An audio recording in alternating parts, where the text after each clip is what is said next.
en el abismo. Un mundo en el abismo.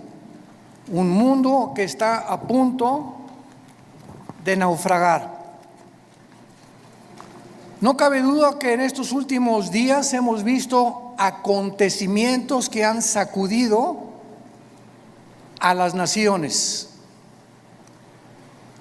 Acabo de grabar un reportaje especial, los invito a que lo vean en nuestras páginas, redes sociales, titulado Afganistán, donde comparto por cerca de media hora, 35 minutos, lo que está sucediendo en Afganistán, pero más importante que eso, las repercusiones globales que se vienen como consecuencia de lo que acaba de suceder. Y ustedes pues ponen los medios masivos de comunicación, CNN, Fox News, NBC, etcétera, etcétera, y todos los periódicos y los medios de comunicación seculares o del mundo nos presentan una perspectiva geopolítica, económica, histórica, pero no bíblica. Y cuando nosotros nos damos cuenta que estos acontecimientos se están desarrollando, corroborando, confirmando que verdaderamente la Biblia es ahorita la luz del mundo, siempre lo ha sido, pero mientras más oscuro esté el mundo, más oportunidad tenemos nosotros de alumbrar. Cuando un grupo de terroristas o grupo terrorista llamado los talibanes, la palabra talibán significa estudiante, porque son estudiantes del Islam y de la ley Sharia. Cuando comenzamos a recibir correos, están llegando ahorita, ¿verdad?, los aviones tratando de sacar, y las imágenes que vimos, cómo la gente se caía de las alas de los aviones cuando estaban tratando de sacar gente de Kabul, que es la capital de Afganistán. Nos llegaron más de 60, 70 correos, llamadas de teléfono. Yo no pude esa tarde colgar, le decía a mi esposa, una tras otra, de Brasil, de Argentina, de España, de Inglaterra, de hispanos desde luego, preguntándonos, ¿qué piensa usted acerca de lo que está pasando? Todo el mundo estaba alborotado, pero nadie sabía bíblicamente lo que estaba sucediendo. Me puse a orar e inmediatamente comencé a tratar de recopilar la información que yo podía reunir para dar una conferencia al otro día, un reportaje especial para que pudiéramos los cristianos principalmente darnos cuenta que los Estados Unidos de Norteamérica no aparecen en la Biblia, y lo venimos diciendo desde hace muchos años. Los Estados Unidos de Norteamérica, que tuvieron la supremacía política, militar y económica desde 1945 y que por más de 70 años jugaron el papel de policía, porque durante muchos años Estados Unidos estuvieron disque vigilando que no hubiera dictaduras o ayudar a las naciones que eran ocupadas por dictadores, luchar contra el terrorismo, como se inició desde el ataque a las Torres Gemelas. El presidente George Bush lanzó un ataque contra 3 naciones que fueron Irán, Irak y Afganistán, porque Afganistán había sido el nido o la cueva de un grupo llamado Al Qaeda, donde posteriormente capturaron ahí en Islamabad al famoso líder Osama Bin Laden. Y esta guerra contra el terrorismo, ¿verdad?, fue llevada durante los últimos 20 años, y finalmente nos damos cuenta que con la nueva administración actualmente del presidente Joe Biden, los errores tan grandes que han cometido ha hecho que ahora, con la actuación que Estados Unidos tuvo, le llaman ahora un tigre de papel. Estados Unidos ya no es la nación que era. Ahora China ya sabe que puede invadir Taiwán. Ahora Irán ya sabe que pueden continuar con las centrifugadoras produciendo el uranio 35 para fabricar la bomba atómica.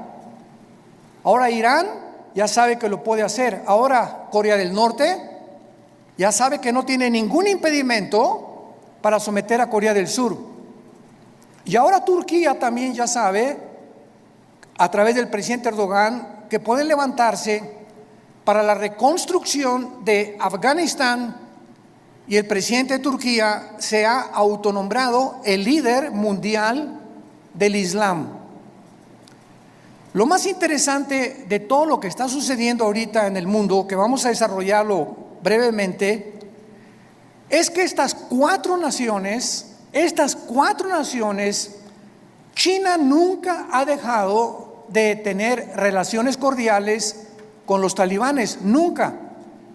Pero lo más interesante de esto, bíblicamente, porque es lo que nos interesa y lo que solamente los cristianos lo sabemos, es que son las cuatro naciones que se mencionan en Ezequiel 38 y 39, en la próxima invasión contra Israel.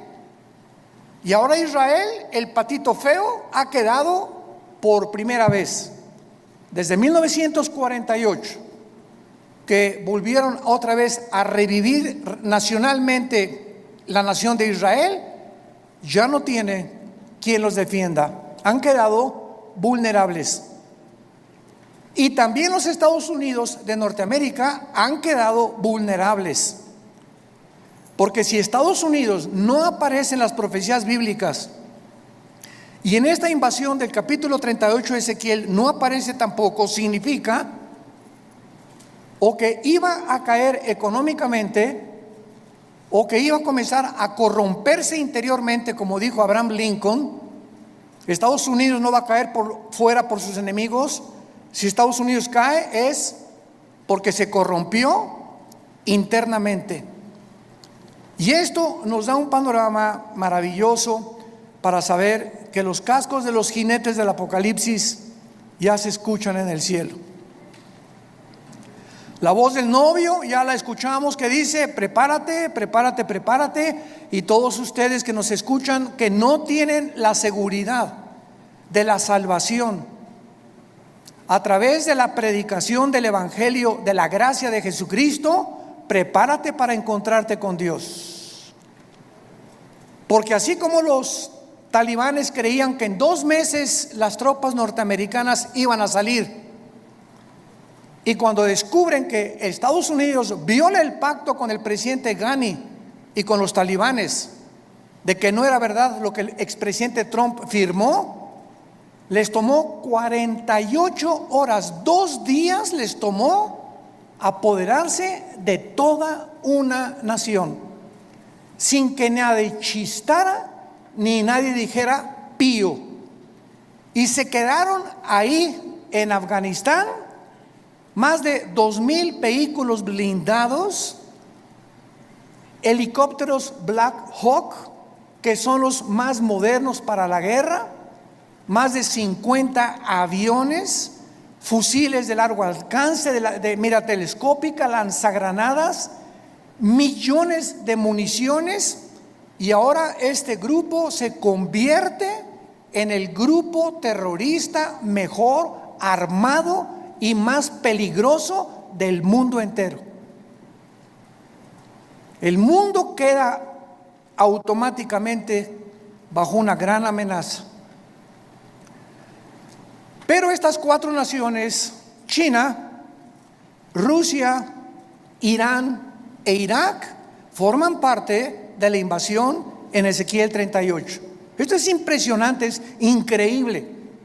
Y son las 4 naciones que están apoyando ahorita a los talibanes y que mantienen relaciones con ellos y los van a seguir defendiendo. Y por eso todos los que se consideraban que si no actuaban como China, no puede entrar a Taiwán porque la flota norteamericana, ahora ya no, ahora ya pueden atacar a Taiwán. Irán, pues no podemos darle velocidad a la fabricación de las bombas atómicas porque Estados Unidos se nos puede echar encima. Ahora ya tienen la bandera libre para continuar produciendo armas nucleares. Y así, todas las naciones que tenían algún temor de que Estados Unidos reaccionara y mandara a sus soldados, se perdió completamente.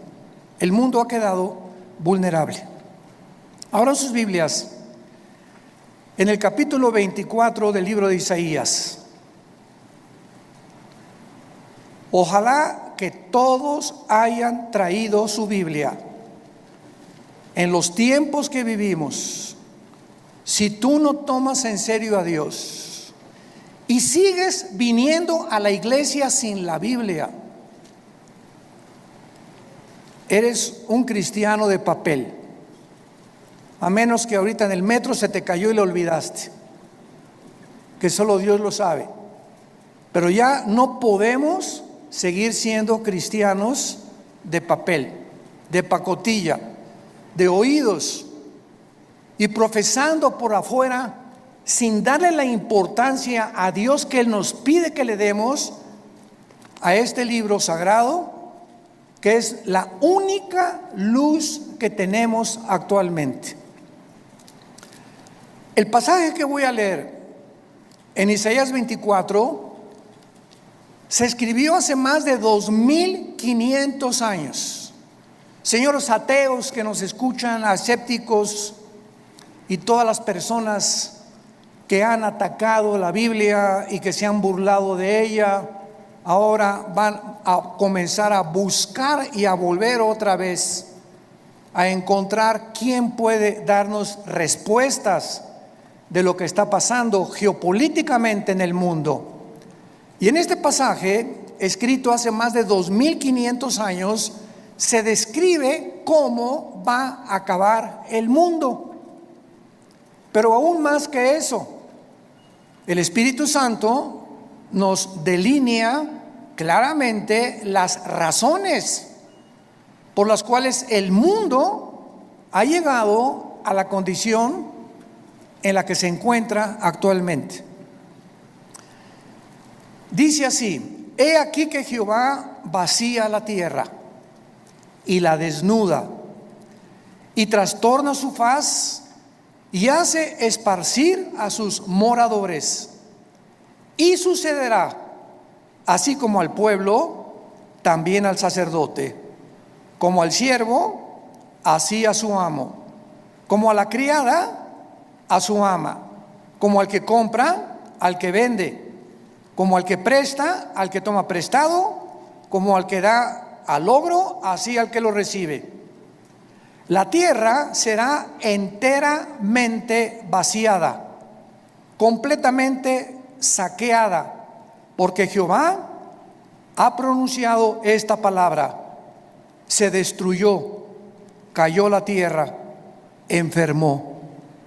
Cayó el mundo, enfermaron los altos pueblos de la tierra, y la tierra se contaminó bajo sus moradores porque, número 1, traspasaron las leyes. Número 2, falsearon el derecho. Y número 3, quebrantaron el pacto sempiterno. Por esta causa, la maldición consumió la tierra y sus moradores fueron asolados. Por esta causa fueron consumidos los habitantes de la tierra y disminuyeron los hombres. Se perdió el vino, enfermó la vid, gimieron todos los que eran alegres de corazón. Cesó el regocijo de los panderos, se acabó el estruendo de los que se alegran, cesó la alegría del arpa.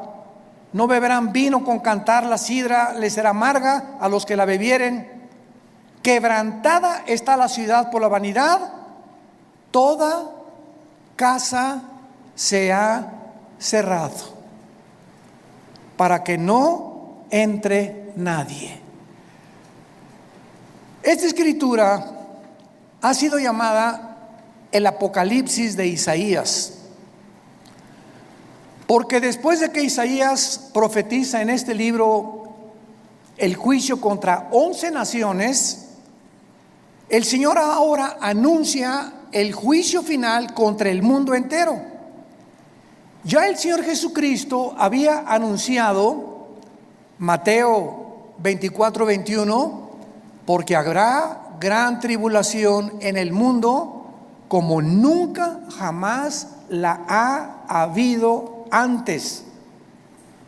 En Lucas 21 escribe estas palabras el evangelista Lucas, versículo 25: habrá señales en el sol, en la luna, en las estrellas, y en la tierra angustia de las gentes, confundidas a causa del bramido del mar y de las olas, desfalleciendo los hombres por el temor y la expectación de las cosas que sobrevendrán en la tierra, porque las potencias de los cielos serán conmovidas. Versículo 34: miren también por ustedes mismos, que vuestros corazones no se carguen de glotonería, embriaguez y de los afanes de la vida, y venga de repente sobre vosotros aquel día, porque como un lazo vendrá sobre todos los que habitan sobre la faz de toda la tierra. Velad pues en todo tiempo, orando que seáis tenidos por dignos de escapar de todas estas cosas que vendrán y de estar en pie delante del Hijo del Hombre. Regresando al pasaje de Isaías, encontramos en los primeros 4 versículos 3 puntos importantes acerca del juicio de Dios. En primer lugar, dice el versículo 1: he aquí que Jehová vacía la tierra y la desnuda, la trastorna y hace esparcir a sus moradores. En primer lugar, encontramos que va a ser Dios y su Hijo Jesucristo, como lo vamos a ver a continuación, los agentes que van a juzgar al mundo. Esto es absolutamente obvio y lógico, ya que Dios es imposible que juzgue a alguien que no merece. Es imposible que Dios mande una maldición sin que los que reciban la maldición se hayan hecho merecedores de lo que recibieron. Porque todo lo que sembramos, todas las decisiones que tú has tomado en tu vida, todas las cosas que has decidido en tu vida, tienen consecuencias, para bien o para mal. Si te casaste equivocadamente, si compraste un vehículo equivocadamente, si hiciste un gasto equivocadamente de dinero, no le eches nunca la culpa a Dios. Somos personas, individuos responsables moralmente de nuestras acciones. Y por esta responsabilidad y esta libertad y libre albedrío que tenemos para hacernos merecedores que lo que sembramos tenemos que recoger, tenemos que formar y normar nuestra vida de aquí en adelante. Dice la Biblia en Hechos capítulo 17, versículo 30 al 31, lo mismo. Veamos cómo los apóstoles anuncian quién va a juzgar al mundo. Pero Dios, Hechos 17, versículo 30, pero Dios, habiendo pasado por alto los tiempos de esta ignorancia, ahora manda a todos los hombres en todo lugar que se arrepientan, por cuanto ha establecido un día en el cual juzgará al mundo con justicia por aquel varón, o sea Jesucristo, a quien designó, dando a todos fe por haberle levantado de los muertos. Y el apóstol Pablo, en su segunda carta a Timoteo, capítulo 4, versículo 1, le dice a Timoteo: te encarezco delante de Dios y del Señor Jesucristo, que juzgará a los vivos y a los muertos en su manifestación y en su reino. Entonces, lo primero que el Espíritu Santo resalta es que va a ser Dios el Padre y su Hijo Jesucristo los que se van a encargar de juzgarte. Y en ese día, si ahorita tienes excusas de ser como tú eres, en ese día no las tendrás. Y así como estamos viendo con qué rapidez cambió el mundo en 1 año y medio, desde que comenzó esta famosa pandemia, todo ha cambiado. La moral, la conducta, la economía, la política, los medios de salud. En menos de 1 año el mundo ha sido trastornado completamente. En 48 horas un grupo terrorista se enfrenta al ejército más poderoso del mundo y los hace huir. En 48 horas sin disparar una sola bala. Y así está pasando todo en el mundo, nos está agarrando a todos desprevenidos. La semana que entra, ¿qué vamos a escuchar? Mañana, ¿qué vamos a escuchar en las noticias? Y tal vez la próxima noticia para ti es que te quedan 3 días de vida, te queda 1 semana de vida, te queda 1 mes de vida y no lo sabías, ni te lo imaginabas. Dice la Biblia, prepárate para encontrarte con tu Dios. Viene el juicio, viene el día del juicio al mundo.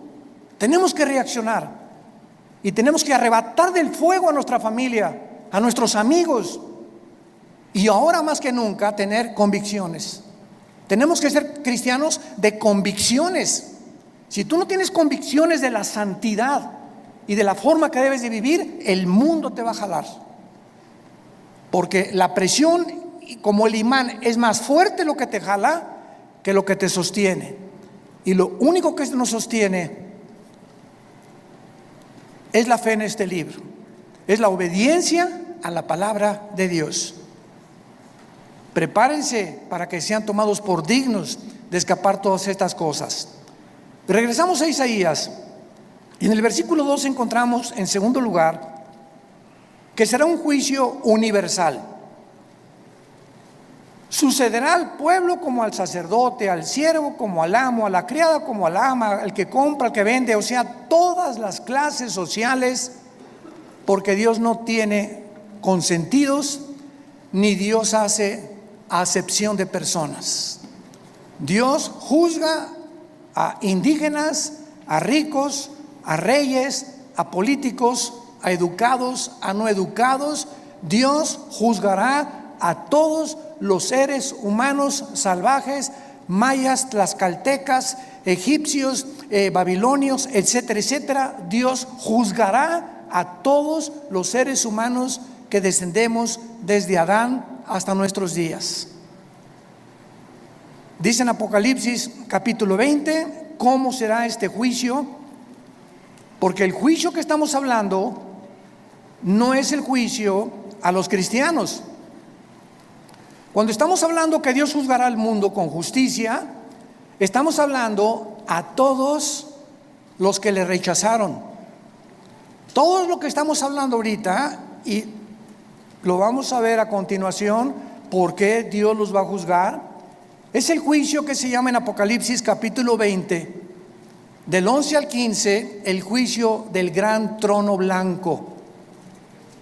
Porque todos nosotros que hemos recibido a Jesucristo, ya hemos sido juzgados en la cruz. Gloria a Dios, aleluya.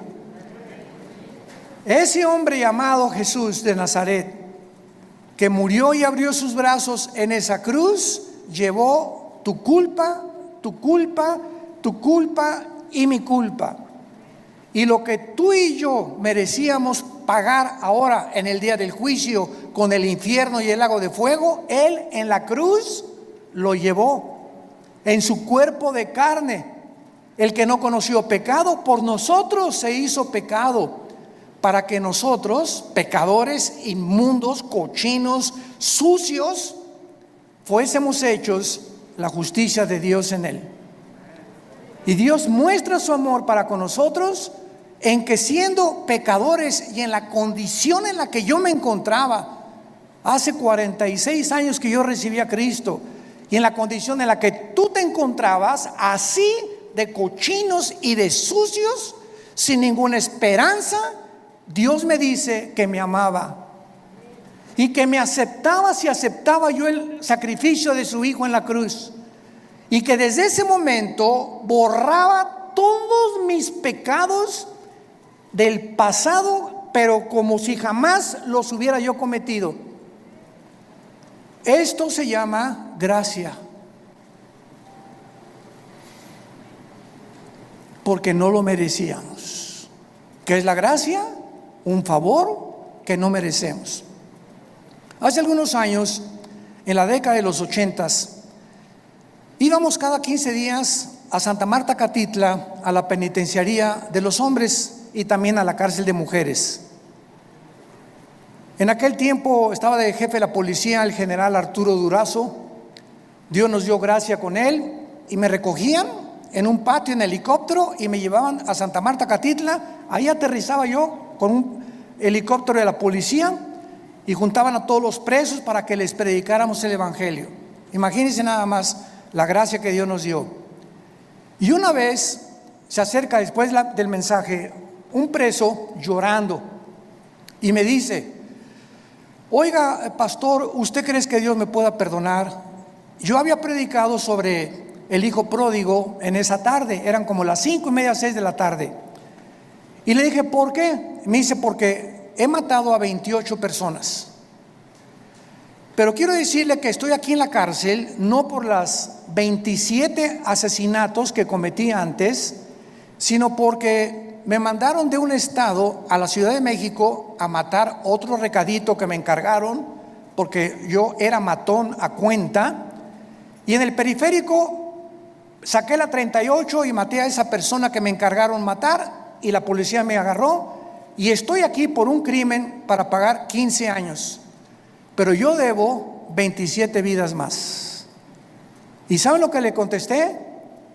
La sangre de Cristo perdona todos tus pecados. Él no lo podía creer. Quiere decir que si yo acepto a Cristo ahorita y lo reconozco como mi Salvador, todos esos crímenes no voy a pagar por ellos. Y le dije: amén. Y otro que estaba atrás dice: ay, sí, ¿verdad? Qué bueno. Ahora sí, de repente. Y le dije: porque es gracia.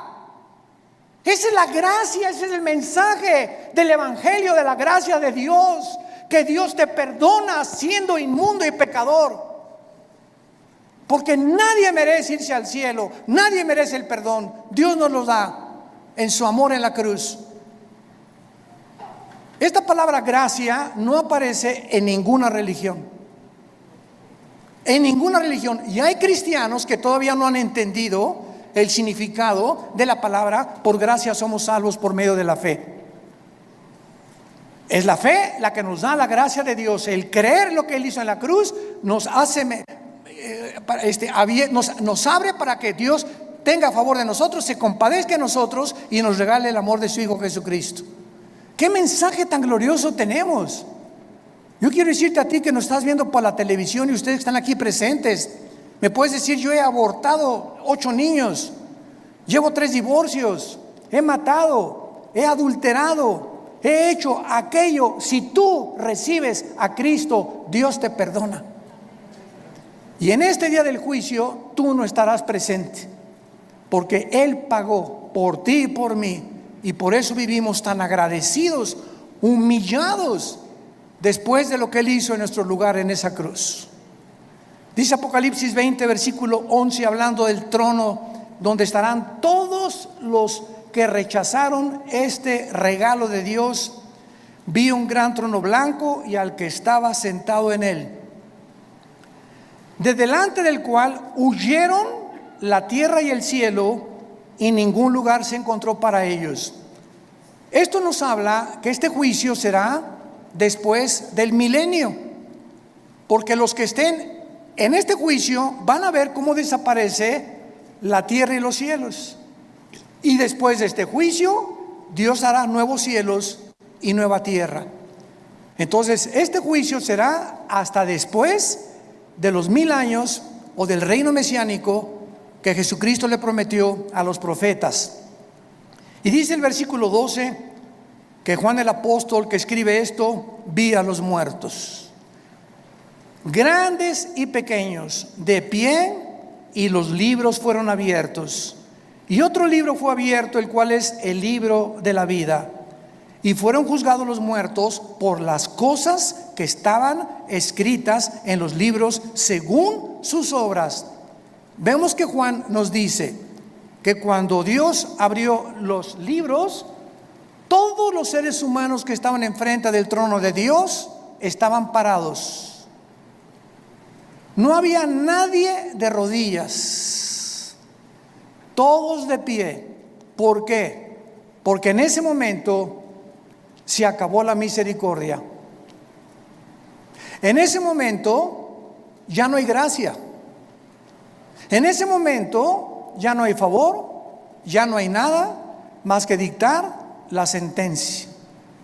La gracia, el favor, la misericordia están hoy que tú me escuchas delante de ti a través del mensaje del Evangelio de la gracia de Jesucristo. Pero si después de esta vida tú rechazas lo que te está Dios ofreciendo en este momento, se acabó, porque eres responsable. Somos sometidos a la ley de la responsabilidad individual, y cuando tú te mueras, te morirás en tus pecados, porque tú así lo decidiste. Como dijo un predicador hace algún tiempo, Dios no manda a nadie al infierno. Dios no manda a nadie al infierno, ellos se van solitos. Dios dio a su Hijo en la cruz, y si tú te condenas es porque tú escogiste pasar la eternidad lejos de Dios, porque en esta vida rechazaste a Dios y no lo quisiste, menos te gustará seguir con Él después de muerto. Los libros van a ser abiertos, todos tus pensamientos, todas tus palabras y todas tus acciones serán traídas delante de ti como en una película. Y observamos que Dios te va a juzgar por las obras. Qué irónico, ¿verdad? La salvación es por gracia sin las obras, pero el juicio será por las obras, por lo que tú hiciste. Y ahora, por lo que nosotros hicimos, Dios nos perdona, pero el día del juicio no lo vas a soportar. Y en tercer lugar, regresamos a Isaías 24, dice el versículo 3 y 4, que este juicio devastará completamente el mundo. La tierra será vaciada, versículo 3, Isaías 24, completamente saqueada. Jehová ha pronunciado esta palabra: la tierra se destruyó, enfermó, cayó el mundo, blasfemaron los altos pueblos de la tierra, y la tierra se contaminó bajo sus moradores, porque traspasaron las leyes, falsearon el derecho y quebrantaron el pacto sempiterno. Estas características del versículo 4 ya las podemos ver. ¿En qué planeta estamos tú y yo viviendo? En un planeta donde el aire ya está contaminado. Las frutas, las cosechas, la agricultura, los campos están contaminados. El mar inmensamente contaminado. La comida contaminada. Todo a nuestro alrededor es un mundo contaminado. Y lo más interesante que vamos a descubrir a continuación es que ahorita las naciones, el efecto global y el clima, están luchando las naciones por mejorar el clima, sin que los líderes de las naciones se den cuenta, porque hay un velo en sus mentes que no pueden entender la realidad de lo que nos rodea. Creen que se debe pues a los hidrocarburos y esto y el otro, que tienen algo que ver, pero de acuerdo a la Biblia, la contaminación del planeta está asociada con nuestros pecados. Mientras más inmoralidad hay en el mundo y mientras más maldad hay en el mundo, la tierra sufre igualmente que nosotros. Y esto lo podemos ver claramente, para confirmarlo, cuando Dios creó el paraíso o el huerto del Edén, donde todo era perfecto. ¿Se acuerdan? Los leones no mordían, las rosas no tenían espinas, los reptiles no tenían veneno, no había tormentas, no había tsunamis, no había terremotos. Adán y Eva vivían en un mundo perfecto. Y cuando Adán y Eva pecan, qué interesante, toda la ecología del mundo cambia inmediatamente. En el momento que la primer pareja peca, se cambia la genética de los animales y se vuelven feroces. Se cambian las condiciones del mundo y comienza a llover. Se cambia la condición de las plantas y comienzan a sacar espinas. Toda la genética y la ecología del mundo cambia cuando el ser humano pecó. ¿Por qué? Porque desde Génesis 2, Dios le dijo a Adán y Eva: pongo debajo de ustedes para que se enseñoreen, para que sean los administradores de toda la creación. Pero si ustedes se apartan de mis leyes, la creación se volverá su enemigo. Y esto la gente que no tiene al Espíritu Santo no lo entiende. Y lo atribuyen a problemas de gases, hidrocarburos, y no hay absolutamente ninguna solución para cambiar ahora un mundo en crisis, un mundo que se encuentra en el abismo. Ahora veamos a continuación las causas del juicio en el versículo 5 que acabamos de leer. ¿Por qué el mundo ha llegado al punto que llegamos? Y hace 2700 años el profeta Isaías lo advirtió. Número 1, la tierra se contaminó bajo sus moradores porque, en primer lugar, falsearon las leyes o falsearon el derecho. Esta palabra es Torah en el hebreo, si te interesa ponerlo, cuando dice falsearon las leyes, falsearon los mandamientos de Dios. Y esto es importante porque la Biblia nos muestra claramente que la contaminación, repito, afecta al ser humano, y la iniquidad y la maldad y la inmoralidad de los habitantes del mundo es tan grande el pecado, que la naturaleza se vuelve contra nosotros. Veamos otros ejemplos de esto en el libro de Job, capítulo 36. Job, capítulo 36, versículo 33. El trueno declara su indignación. ¿Han oído ustedes los truenos y los rayos? ¿No te sacuden? Mi esposa, cuando truena, a ella me encanta que truene, porque sé que no me va a pasar nada. Y mi esposa sale corriendo y ay, está lloviendo. Y digo, pues aquí, mira, más cerquita aquí conmigo, y aquí la apapacho. Pero cuando truena nos ponemos así, ¿verdad? Porque se oye una cosa esplendorosa en el cielo, como una voz gigantesca, ¡pum! Y dice la Biblia que es una manifestación de la indignación de Dios los truenos, como diciéndonos: ahí les va un botón de muestra de mi poder. Y la tempestad proclama su ira contra la iniquidad. ¿Se dan cuenta? Como todo lo podemos respaldar bíblicamente. Ahora capítulo 37 de Job, versículo 12 y 13. Asimismo, por sus designios se revuelven las nubes en derredor, para hacer sobre la faz del mundo, en la tierra, lo que Él les mande, unas veces por azote, otras por causa de la tierra, otras por misericordia las hará venir. Nos damos cuenta que las lluvias es una misericordia de Dios, mas no las inundaciones. Entonces Dios hace llover muchas veces por misericordia de nosotros.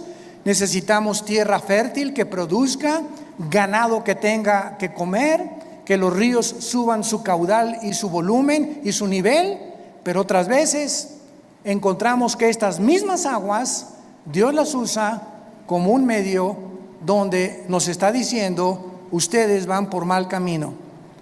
Entonces, qué interesante que la Biblia nos muestre que el planeta se encuentra como se encuentra porque la maldad de los hombres es demasiada. Hemos llegado a un punto de maldad que no nos imaginamos. Dice en Romanos capítulo 1 también que Dios estableció leyes también morales. Dios estableció leyes morales. Cuando creó el mundo, Dios primero hizo las leyes de la gravitación, las leyes del electromagnetismo y las leyes nucleares. Las leyes cósmicas: la Tierra mantiene su movimiento en 24 horas, en 35 días alrededor del Sol. Vemos que la ley de la gravitación actúa las 24 horas del día, pero así, como estamos bajo un universo completamente y lujosamente, admirablemente diseñado por el Creador, gracias, señores científicos que nos escuchan, gracias al orden y el diseño de las leyes, existe la ciencia. ¿Por qué existe la astronomía? Porque los astrónomos pueden ver perfectamente bien y predecir un meteoro o esto y el otro, porque el universo está obrando, trabajando metódicamente como un reloj que se le dio cuerda. ¿Por qué existen las leyes? La primera y la segunda ley de la termodinámica, porque todo nos habla que está sujeto a un deterioro, a una oxidación. El Sol pierde toneladas masa cada segundo, y gracias a esto se establece que no hay evolución, que la segunda ley de la termodinámica contradice la ley de la evolución.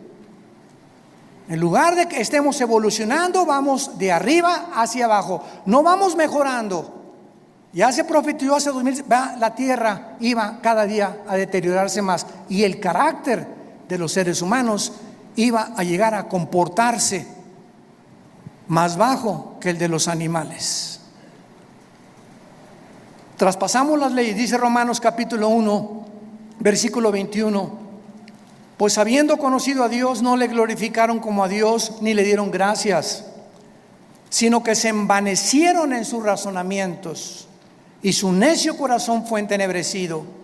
Profesando ser sabios, se hicieron necios, y cambiaron la gloria de Dios incorruptible en semejanza de imagen de hombre corruptible, de aves, de cuadrúpedos y de reptiles, por lo cual Dios los entregó a la inmundicia en la concupiscencia de sus corazones, de modo que deshonraron entre sí sus propios cuerpos, cambiaron la verdad de Dios por la mentira, honrando y dando culto a las criaturas antes que al Creador, el cual es bendito por los siglos. Por esto Dios los entregó a pasiones vergonzosas. Aún sus mujeres cambiaron el uso natural por el que es contra naturaleza, y los hombres igualmente, dejando el uso natural de la mujer, se encendieron en su lascivia unos con otros, cometiendo hechos vergonzosos hombres con hombres, y recibiendo en sí mismos la retribución debida a su extravío. Acabo de leer un artículo de uno de los más grandes y prestigiados psiquiatras del siglo XXI, aseverando la siguiente declaración: el 70% de las personas transgénero se quitan la vida.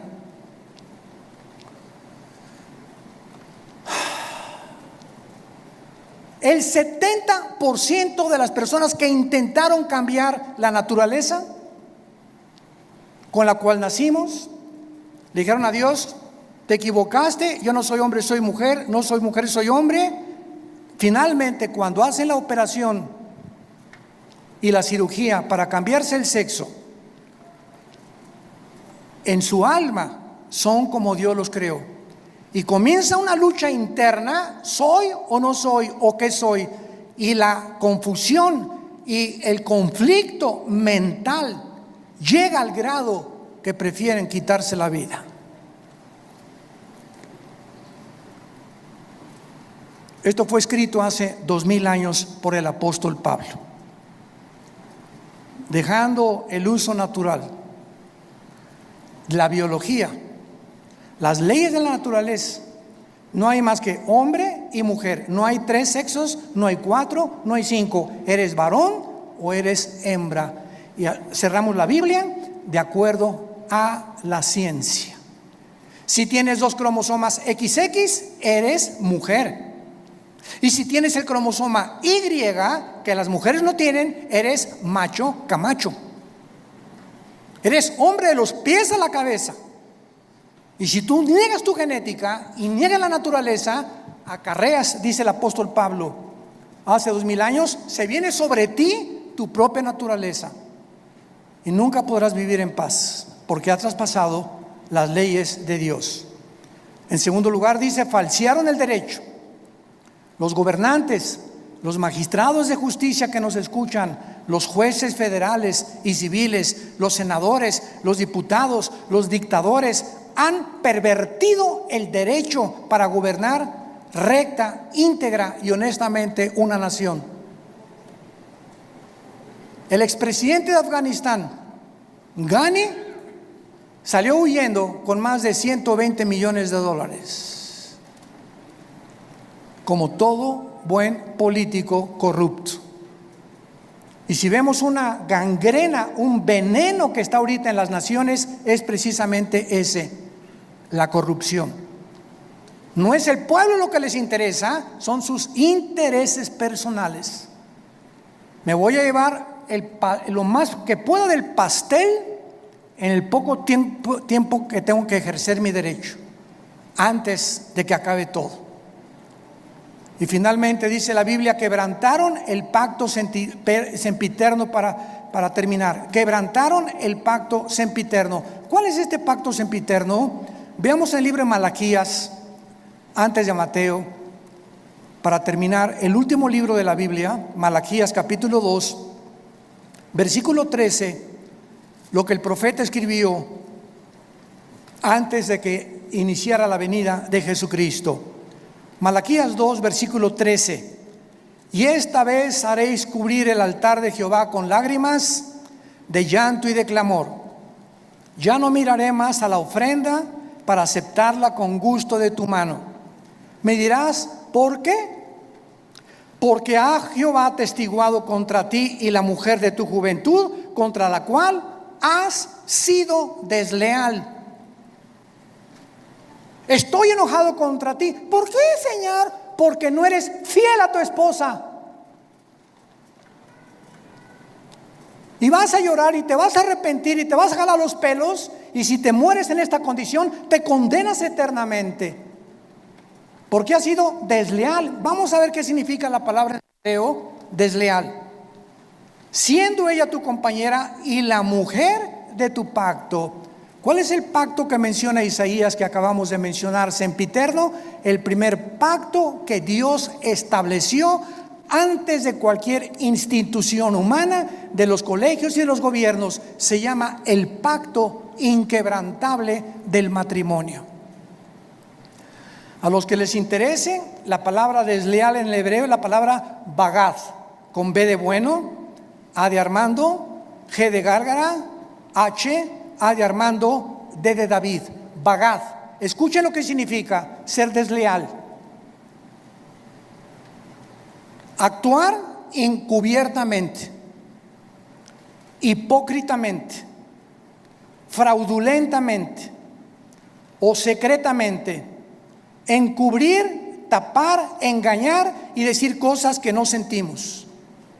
Cuando tú te volteas a tu esposa y dices te amo, solo Dios sabe que le estás diciendo que verdaderamente le amas.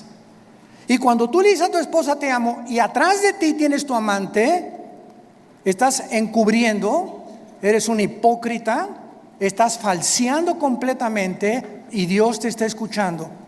Y eso Dios lo tiene que castigar. Dios tiene que juzgar la deslealtad, la hipocresía que podamos tener en el matrimonio.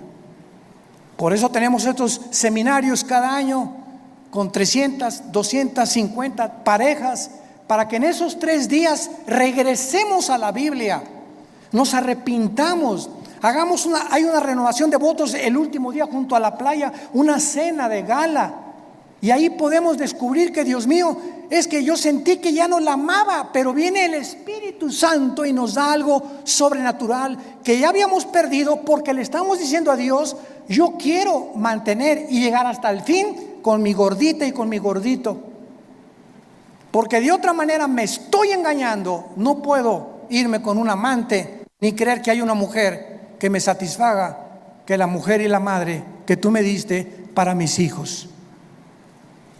El mundo está enfermo, tenemos que reaccionar, y en esta tarde les pido a todos ustedes que se arrepientan de sus pecados.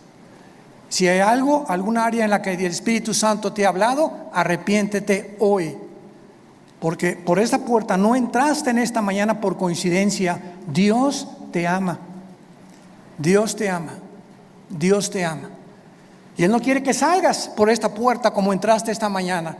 Tú no sabes si ahorita te atropella un coche, no sabes si te da un ataque al corazón, no sabes si te da una embolia cerebral mañana, o si pasado mañana el doctor te dice: las placas no mienten, don Pancho, usted tiene cáncer y tiene 3 meses para vivir. Dios quiere que tú vengas a la cruz a perdonar tus pecados y a que arregles tus cuentas de una vez por todas con su Hijo Jesucristo. Oremos. Te damos gracias, Señor, por tu palabra, porque de tal manera nos amas que nos has dado a tu Hijo Jesucristo, para que cualquiera, sin acepción de personas, que crea en Él, no se pierda, mas tenga la vida eterna. Mas Dios muestra su amor para con nosotros en que, siendo aún pecadores, Cristo murió por nosotros. Mas Él herido fue por nuestras rebeliones, molido por nuestros pecados. El castigo de nuestra paz fue sobre Él, y por sus llagas hemos sido nosotros curados. Él, que no conoció pecado, por nosotros se hizo pecado, para que nosotros fuésemos hechos la justicia de Dios en Él. ¿Qué tengo que hacer?, me preguntarás en esta mañana, para arreglar mis cuentas para siempre con Dios. La Biblia dice: arrepiéntete. ¿Qué significa arrepentirse? Reconocer que has pecado contra Dios y que no puedes seguir viviendo igual. En segundo lugar, que no tienes el poder